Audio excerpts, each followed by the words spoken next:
So as you know, networking has two types of IP addresses. One is IPv4 and one is IPv6. Basically, IPv4 is basically 32 bits long, and it is defined like this in dotted format, and it has 4 octets, and all the octets have 8 bits, and they are basically denoted in binary numbers. Next is the IPv6. So this is a bit complex from the IPv4. It is defined in hexadecimal numbers, and then it is 128 bits long. Mostly the this course will basically use IPv4, and IPv4 is mostly most commonly used, right? So we will be using IPv4 in this whole course. IPv4 is still the most common format used online. And the IPv6 is the newer and solves most of the problems for the internet, IoT, right, Internet of Things. So we are shifting slowly towards the IPv6, but yeah, for now we can work on with the IPv4. Thanks to certain features that have been invented, right? Like the NATing, and that's why we can use the private and public separately. Yeah, IPv4 allows us to use 3.7 billion different addresses in the public space. So just a number you need to be familiar with. And the IPv4 format obviously is, as I said, 8 bits, and all the bits will contain value from 0 to through 255. And just for an example, I would just take this as an example. So you might have two web servers which are on the public internet, and which are accessible via the internet. So you can access these public servers on the public IP address. As you can see, left and right, you have two servers with two public IP address, one starting with 79 and the other one starting with 211. Now this is these two servers are basically running the web services. Now then you have your private company A, which is having a private network. So I hope you are familiar with the RFC 1918.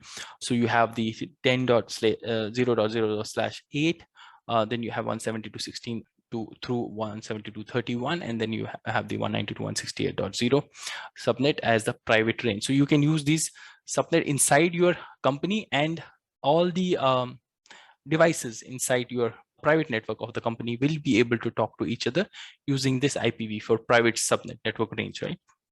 As you can see, you have a company A, and then you actually attach a router, which in case of AWS we can call internet gateway, which basically does NATing. So it basically does patting behind. So you have a public IP on that internet gateway, and now because of that patting, your internal private IP addresses devices on that private IP address range can also talk to the web server that is on the public IP range. Likewise, you have again a company B, and it can also be using the same private network. That is quite possible. So you can have two companies using the same private IP range. So that is not an issue.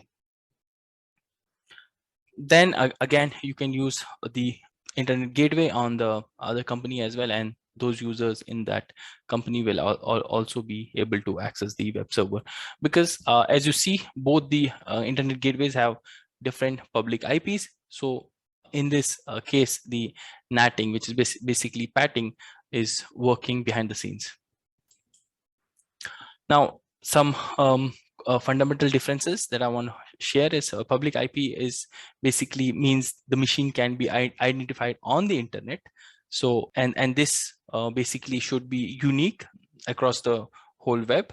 So it's not possible to have two machines with the same public IP, because the public IP is basically allocated by IANA, and you have to basically register for the public IP, right?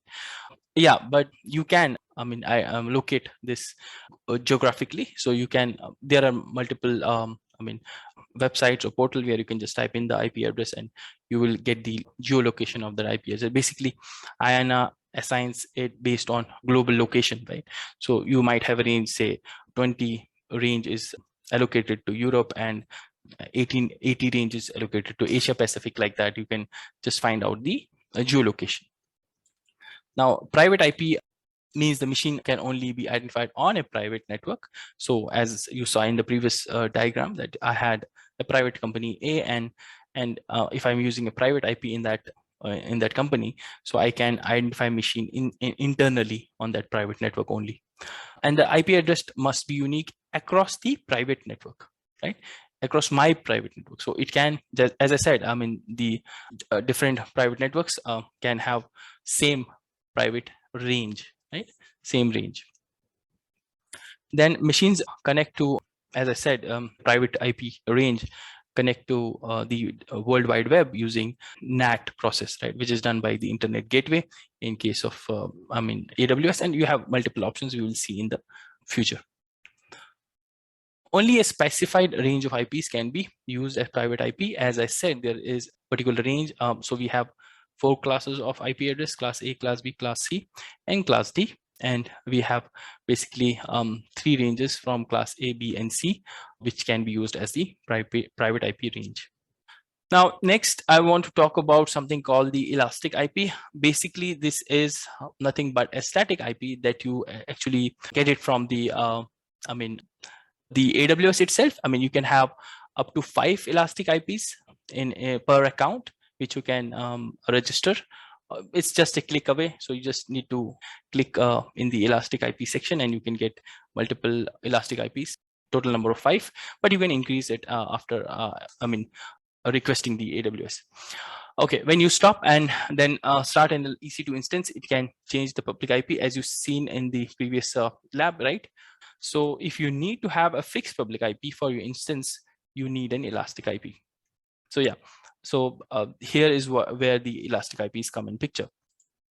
An elastic IP is a public IPv4 you own as long as you don't delete it. So it will be there in your console until you don't delete it. So basically, it is charged only when you don't use it. Once you attach the elastic IP to an instance or to a service, it will not be chargeable. So make sure it's not lying there idle. Otherwise, you will be charged for the elastic IP. Okay, you can attach it to one instance at a time. Makes sense, right? Because as I said, I mean, the public IP cannot be same for 2 objects, right, or the devices. So makes sense that it will be attached to only one instance at a time.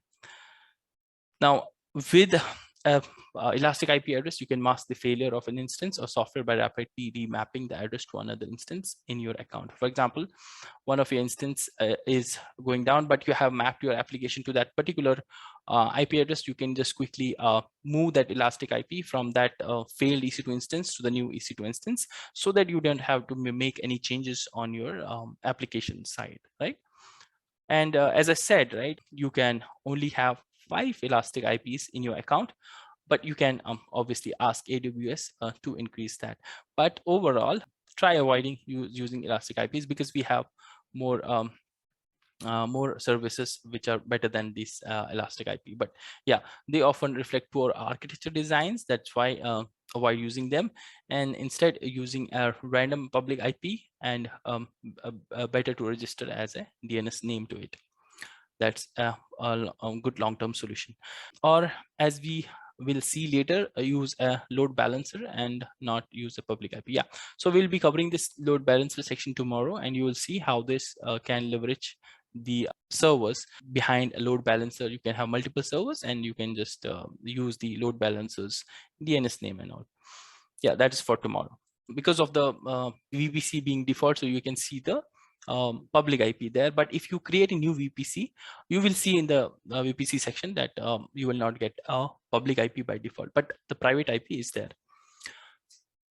Yeah, and basically you will have the private IP for the internal AWS network. So internally inside the subnet, if you attach multiple EC2 instances using that private IP, those EC2 instances will be able to talk to each other, provided you have the security group, right? And then you need a public IP for going to the World Wide Web, which means internet access. Using the private IP, you cannot go to web, which is quite understandable, right? And also from the outside, if I try to reach the private IP, sorry, it will not be possible. So for example, we did an SSH on the public IP. If I do the same on the private IP, that will not be successful because private IPs are not routable, right? And when we are doing SSH into EC2 machine, we can, that's the same thing. We can use a private, we can't use a private IP because we are not in the same network. We can only use the public IP, correct? As the slide says, if your machine is stopped and then restart, the public IP can change as you saw in the demo.